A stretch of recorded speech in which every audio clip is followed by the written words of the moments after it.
Juru bicara Anies Baswedan, Surya Chandra menilai seharusnya bakal Capres Koalisi Indonesia Maju Prabowo Subianto mengganti Gibran Rakabuming Raka sebagai Cawapres.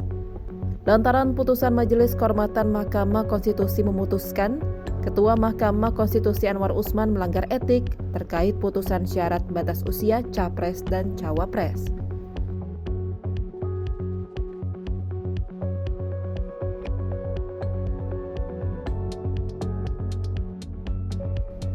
Surya juga menyindir Prabowo dinilai tidak mampu berkompetisi dengan baik tanpa dukungan Presiden Joko Widodo. Sebab Prabowo dinilai tidak cukup percaya diri maju di Pilpres 2024 tanpa dukungan Jokowi.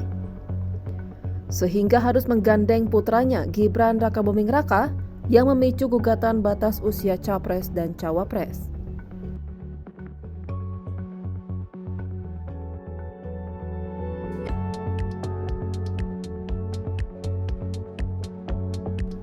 Sebelumnya, Majelis Kehormatan Mahkamah Konstitusi atau MKMK memutuskan Ketua Mahkamah Konstitusi Anwar Usman terbukti melanggar kode etik terkait syarat Capres dan Cawapres.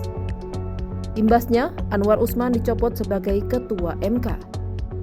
Menyatakan hakim terlapor terbukti melakukan pelanggaran berat terhadap kode etik dan perilaku hakim konstitusi sebagaimana tertuang dalam Sabta Karsa Utama, prinsip ketidakberpihakan, prinsip integritas, prinsip kecakapan dan kesetaraan, prinsip independensi, dan prinsip kepantasan dan kesopanan.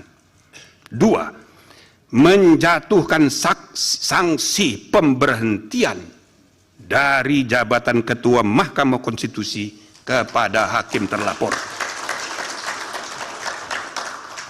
3. Memerintahkan Wakil Ketua Mahkamah Konstitusi untuk dalam waktu 2 kali 24 jam sejak putusan ini selesai diucapkan memimpin penyelenggaraan pemilihan pimpinan yang baru sesuai dengan peraturan perundang-undangan.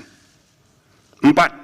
Hakim terlapor tidak berhak untuk mencalonkan diri atau dicalonkan sebagai pimpinan Mahkamah Konstitusi sampai masa jabatan hakim terlapor sebagai hakim konstitusi berakhir.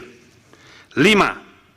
Hakim terlapor tidak diperkenankan terlibat atau melibatkan diri dalam pemeriksaan dan pengambilan keputusan dalam perkara perselisihan hasil pemilihan presiden dan wakil presiden, pemilihan anggota DPR, DPD, dan DPRD, serta pemilihan gubernur, bupati, dan wali kota yang memiliki potensi timbulnya benturan kepentingan.